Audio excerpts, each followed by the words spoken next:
हमारे इस सभागार में जितने सन्यासी वृंद है, विद्वत मंडल है, हमारे प्रधान श्री धर्मपाल जी, विनय आर्य जी, यहाँ पर मुंबई आर्य समाज के प्रधान और जितने कर्मठ सदस्य विभिन्न देशों से और पूरे भारतवर्ष से आए हुए सभी जितने भक्तगण, महर्षि दयानंद के दीवाने भक्तगण आए हुए हैं, मैं मॉरिशस आर्य सभा मॉरिशस की तरफ से आपका हार्दिक स्वागत करता हूं।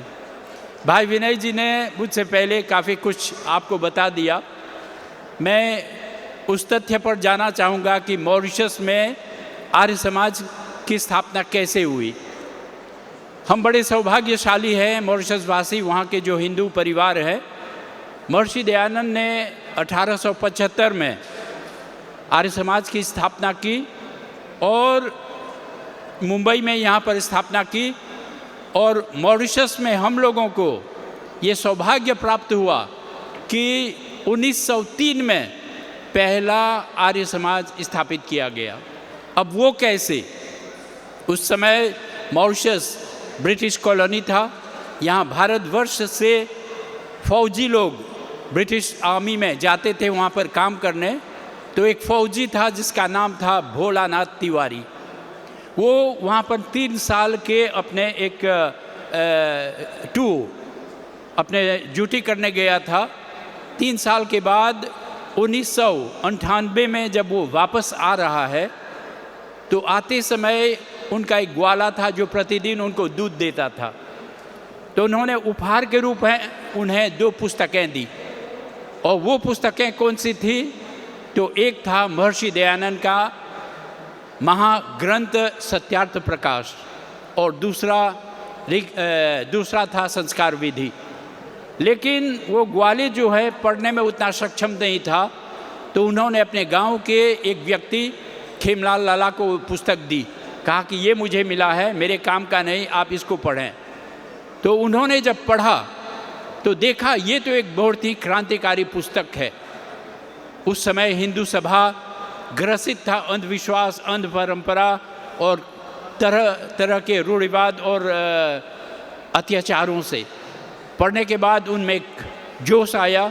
अपने 2 मित्र को देखा, गुरु प्रसाद दलजीत लाल और गोपाल को। इन तीनों ने सत्यार्थ प्रकाश को पढ़ा और निर्णय लिया कि हम लोग एक आर्य समाज की स्थापना करेंगे, और 1903 में उन लोगों ने स्थापना की। लेकिन स्थापना के बाद वहाँ पर वो दबाव, प्रेशर, जो अंधविश्वास और अन्य मतों के इतने ज़ोरदार था कि आर्य समाज को लड़खड़ाने लगे। लेकिन समय के साथ वहाँ पर एक बैरिस्टर आए, मगनलाल मनीलाल डॉक्टर, वहाँ पर आए भारतीयों की स्थिति में कुछ सहायता करने के लिए। तो जब स्थिति को देखा तो उन्होंने मदद की और आर्य समाज को और कुछ सशक्त बनाने का। और उसके बाद जो सशक्त व्यक्ति आए वो थे डॉक्टर चिरंजीव भारद्वाज, जिन्होंने, वो पहले व्यक्ति हुए जिन्होंने सत्यार्थ प्रकाश को अंग्रेज़ी में अनुवाद किया। डॉक्टर चिरंजीव भारद्वाज, उन्होंने वहाँ पर मॉरिशस में 3 साल के अंदर 1911 में आए, 14 में वापस आए, लगभग 40 आर्य समाज को स्थापित किया। और दूसरी बात जो बहुत ही अहम है, उनकी पत्नी माता सुमंगली देवी, वो पहली महिला हुई जो मंच पर आकर महिलाओं को प्रेरणा दी कि आप लोगों को भी पढ़ना है, समाज में आना है, और महिला सशक्तिकरण की तरफ उन्होंने प्रेरणा दी। तो इस तरह वहाँ पर आर्य समाज की स्थापना हुई। उसके बाद अगला जो सशक्त व्यक्ति भारत से आए वे थे स्वामी स्वतंत्रानंद जी, और इसके बाद लंबी कतार है सन्यासी और विद्वानों का जो आकर आर्य समाज को सशक्त बनाया। आज एक ऐतिहासिक बात कहना चाहूँगा। जब 125वां आर्य समाज की वर्षगांठ मनाई जा रही थी, उस समय एक सन्यासी थे स्वामी सत्यम जी। बहुत समय उन्होंने अमेरिका में बिताया था, अंग्रेज़ी बहुत अच्छा बोलते थे, तो मॉरिशस में उनको बुलाया गया था, 3 साल तक रहे। उनकी बहन डॉक्टर उषा शर्मा तो आकर वो प्रचार कार्य कर रहे थे। उस समय सर्वदेशिक आर्य प्रतिनिधि सभा ने निर्णय लिया कि 100 या 125वां वर्षगांठ मनाए जाएंगे। तो 1 साल पहले वहाँ पर घर घर ज़िलों में जाकर इस कार्यक्रम के लिए यज्ञ करना प्रारंभ किया गया और लगभग 1 साल पहले वहाँ पर एक बहुत ही भव्य कार्यक्रम, विशाल पंडाल बनाकर वहाँ पर साल 2000 में एक कार्यक्रम किया गया।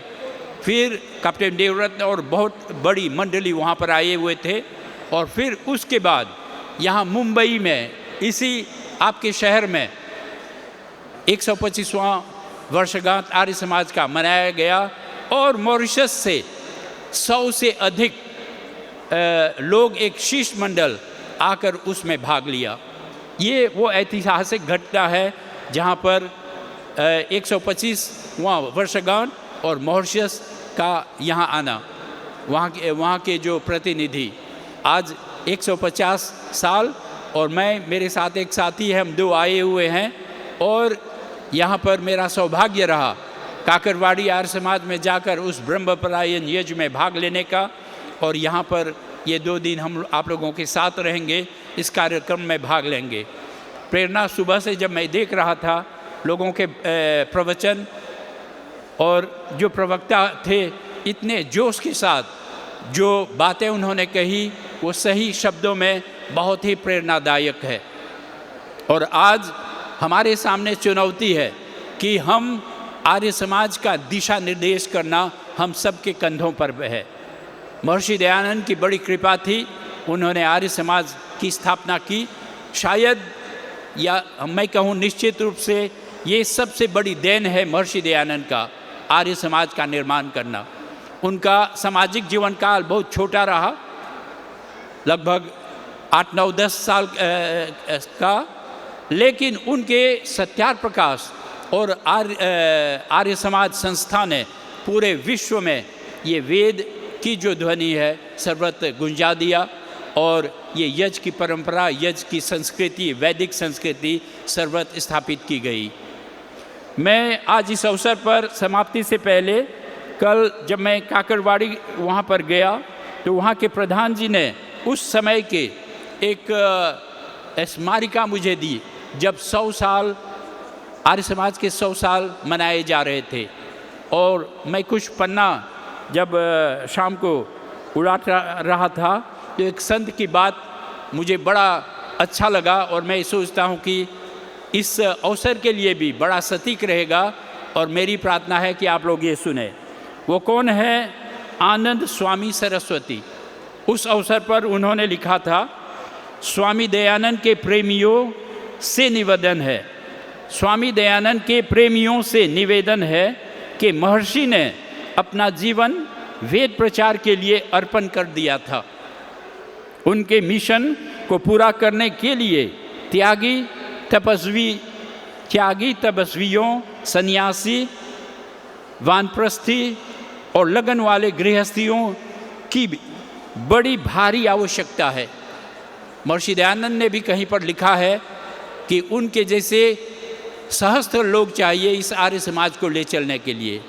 तो महात्मा आनंद स्वामी भी यही लिखते हैं, महर्षि के सपनों को साकार रूप दे दो, इसी में आपका गौरव है। आज ये जिम्मेदारी हम सबके कंधों पर है।